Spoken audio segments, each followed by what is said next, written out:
अभिवादन स्वीकार कीजिए ब्रजेश मिश्रा का और आप देखना शुरू कर चुके हैं द डिबेट। बहनों भाइयों, उत्तर प्रदेश की राजनीति फिर से जाति पर आ गई है। उत्तर प्रदेश की राजनीति में जाति प्रधान राज्य में चर्चा जातियों की ही होती है। मुद्दे यहाँ छोटे हैं लेकिन जातियाँ बहुत बड़ी। जिस जाति की जितनी संख्या है उसकी उतनी ही बड़ी हिस्सेदारी और राजनीति में उसका उतना ही बड़ा प्रभाव और उसके मुद्दों को उतनी ही बड़ी व्यापकता। तो इस बार जब हम 2027 के चुनाव के लिए अब धीरे धीरे राजनीतिक दल बढ़ना शुरू हुए हैं तो आप ये महसूस कर रहे होंगे कि इन दिनों जितने भी मुद्दे उठते हैं सब जाति के आधार पर ही मुद्दे उठते हैं, बनते हैं या बनाए जाते हैं या करते हैं या करवाए जाते हैं। तो आज चर्चा हम उत्तर प्रदेश की जातिगत राजनीति की करेंगे और उसमें भी खास तौर पर चर्चा करेंगे ओबीसी कम्युनिटी की पॉलिटिक्स पर। बहनों भाइयों, उत्तर प्रदेश की राजनीति जाति पर आ गई है। और उत्तर प्रदेश ही क्यों, आप किसी भी राज्य में चले जाएं, खासतौर पर हिंदी भाषी राज्यों में, तो वहाँ आप जाति का ही प्रभाव अधिकतर पाएंगे। उत्तर प्रदेश उनसे अलग नहीं है, बल्कि उत्तर प्रदेश जातियों के मामले में बहुत राजनीतिक रूप से अग्रणी राज्य है। और उत्तर प्रदेश में जातियाँ हुकूमत करती हैं। जो जितनी बड़ी जाति का है, जो जितनी संख्या जिसकी अधिक है, उसका राजनीति में शेयर भी उतना ही बड़ा है। अब मैं मिसाल के तौर पर उत्तर प्रदेश की जो सबसे चर्चित इस समय की राजनीति है और ख़ास तौर पर 2024 के बाद जो देश और उत्तर प्रदेश की राजनीति का पूरा माहौल शिफ्ट हुआ, वो इन दिनों ओबीसी फोकस्ड है। आप देख रहे होंगे कि जो ओबीसी कम्युनिटी के वोट के लोग हैं उनकी राजनीतिक जागरूकता भी बढ़ी है, राजनीतिक हिस्सेदारी भी बढ़ी है और उनका प्रभाव भी बढ़ा है और वो राजनीति में अपना हिस्सा अब मांगने लगे अधिकारपूर्वक। ऐसा नहीं कि पहली बार मांग रहे हैं।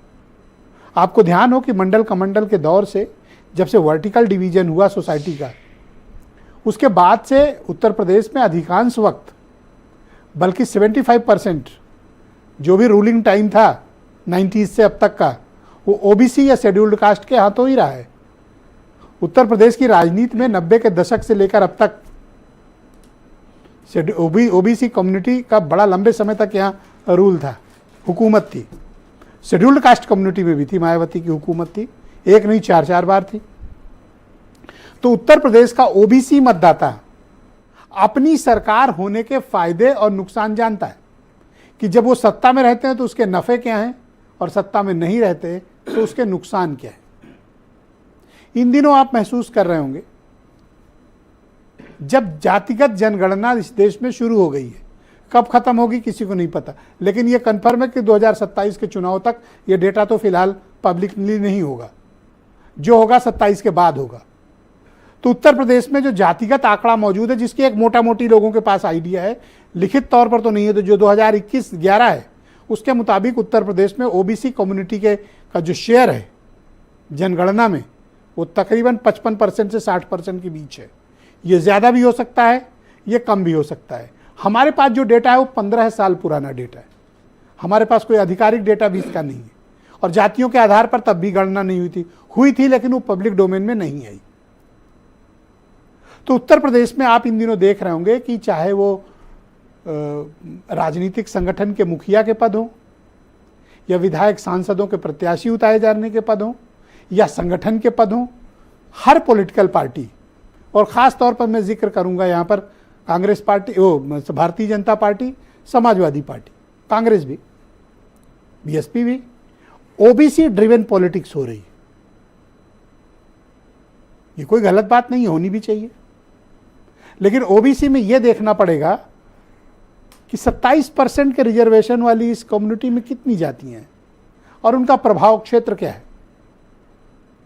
मोटा मोटी जो आंकड़े हमारे पास मौजूद रहते हैं, तकरीबन 79 to 80 के आसपास, 80 के आसपास जातियां हैं जो ओबीसी कैटेगरी में गिनी जाती हैं। उनमें भी जो 3 सबसे डोमिनेटिंग कम्युनिटी इसमें है वो है यादव, लोध और कुर्मी। उसके बाद कुशवाहा हैं, शाक के सैनी, और एक कैटेगरी है उसमें, वो कैटेगरी है ओबीसी वाली, मोस्ट ओबीसी वाली, जो काफ़ी पिछड़े हैं, जिनको रोहिणी कमीशन ने अलग करने की भी बात कही थी, लेकिन आज तक उसका कुछ अता पता नहीं चला। उसके नाम पर राजनीति जिसने भी सेकी हो, लेकिन उसमें कोई किसी को फ़ायदा नहीं दिला पाए। उनमें कौन से आते हैं? राजभर हैं, निषाद हैं, प्रजापति हैं, ये कम्युनिटी है। तो इस कम्युनिटी को राजनीतिक रूप से क्या नेतृत्व मिले, इनको सरकारी नौकरियां मिली, राजनीतिक अधिकार मिले। अभी गाजीपुर की घटना के बाद ओबीसी मुद्दे फिर से बहुत तेजी से राजनीतिक परिदृश्य पे हावी हो रहे हैं। तमाम तरह के डेटा भी आ रहे हैं, तमाम तरीके के पुलिस के उत्पीड़न के भी मुद्दे सामने आ रहे हैं। पुलिस पर तो हमेशा आरोप लगते रहे कि वो जैसी सरकार उस हिसाब से काम करती है। उत्तर प्रदेश में तो ये हमेशा प्रचलन में रहा है। चाहे गाजीपुर की घटना हो, चाहे वो प्रतापगढ़ की घटना हो, चाहे वो सुल्तानपुर के मामले हो, उत्तर प्रदेश में इस तरह के आरोप लगते रहे। लेकिन इन दिनों आपने देखा होगा कि एकदम वर्टिकली डिवाइडेड है। घटना में पीड़ित की साथ हुआ क्या ये बाद में देखा जाता है, पीड़ित किस कम्युनिटी का है ये पहले देखा जाता है। पीड़ित को इंसाफ उसकी जाति के हिसाब से देने की कोशिश होती है राजनीतिक दलों की। लेकिन क्या ये उत्तर प्रदेश में राजनीतिक रूप से एक बहुत योजनाबद्ध तरीके से सभी पॉलिटिकल पार्टियां ओबीसी कार्ड खेल रही हैं? इसका नफा क्या है, नुकसान क्या है? लेकिन हमें नहीं भूलना चाहिए कि ओबीसी कम्युनिटी में इनके कोर इश्यूज क्या हैं।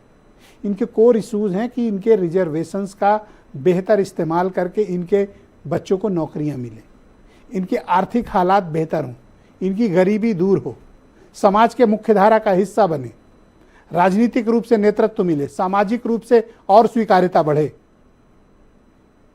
चाहे आर्थिक मामले हो, चाहे राजनीतिक हो, चाहे सामाजिक हो, चाहे तकनीकी हो, इस कम्युनिटी की जितनी हिस्सेदारी बढ़ेगी समाज उतनी ही तरक्की करेगा।